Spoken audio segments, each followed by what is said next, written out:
నమస్కారాలండి. చాలామంది ఎన్నో విధాలుగా ఎన్నో రకాలుగా చేస్తూ ఉంటారు. మొట్టమొదటిగా మాకు శ్రీనివాస ఫ్యాన్సీ స్టోర్ అనొచ్చు మళ్ళీ వచ్చాము. ఇప్పుడు రోడ్ల మీద ఉండే వాళ్ళకి హెయిర్ కట్ చేయాలనే ఆలోచన కలిగి నిన్న ఒక కుటుంబానికి వెళ్తే వాళ్ళు దశమ భాగం ఇచ్చారు. ఈ దశమ భాగాన్ని మేము ఈ వస్తువు రూపంలో వాడుతున్నాము.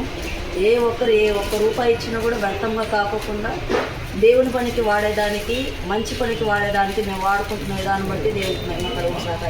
అనేక మందికి పిచ్చి వాళ్ళకి, రోడ్ల మీద ఉండే వాళ్ళకి జుట్టు పెరిగిపోయి చాలా భయంకరమైన పరిస్థితులలో ఉంటారు. చాలా మంది చూస్తా ఉంటారు, గమనిస్తా ఉంటారు. కానీ ఎవరు పట్టించుకోకుండా ఉండే సమయాలలో చాలా మంది ఉంటున్నారు. అయితే మేము ఎన్నోసార్లు అనుకుంటున్నాము, కానీ మా కాడ కావాల్సిన అవసరత లేదు కాబట్టి పేదలకి సహాయం చేయడము అందబడుతుంది. అందుని బట్టి ఆ కుటుంబాన్ని దేవుడు దీవించును గాక. అలాగే ఈరోజు ఆ మిషన్ కొన్నాక వచ్చి మేము ఇంచుమించు జీవి సత్రం దగ్గర ఒక వ్యక్తి ఉంటాడు.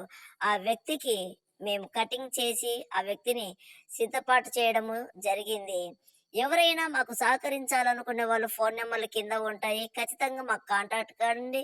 ఖచ్చితంగా మేమైతే ఏ ఒక్క రూపాయి కూడా వ్యర్థం కాకోకుండా ఖచ్చితంగా మీరు వేసే ప్రతి రూపాయి ఎంతో విలువైనది కాబట్టి ఖచ్చితంగా కృపా అగ్నిశారుని మినిస్ట్రీ అండ్ ట్రస్ట్‌ను మీరు సంప్రదించవలసిన ఫోన్ నెంబర్లు కింద ఉంటాయి. ఖచ్చితంగా సంప్రదించండి. సహకరించండి.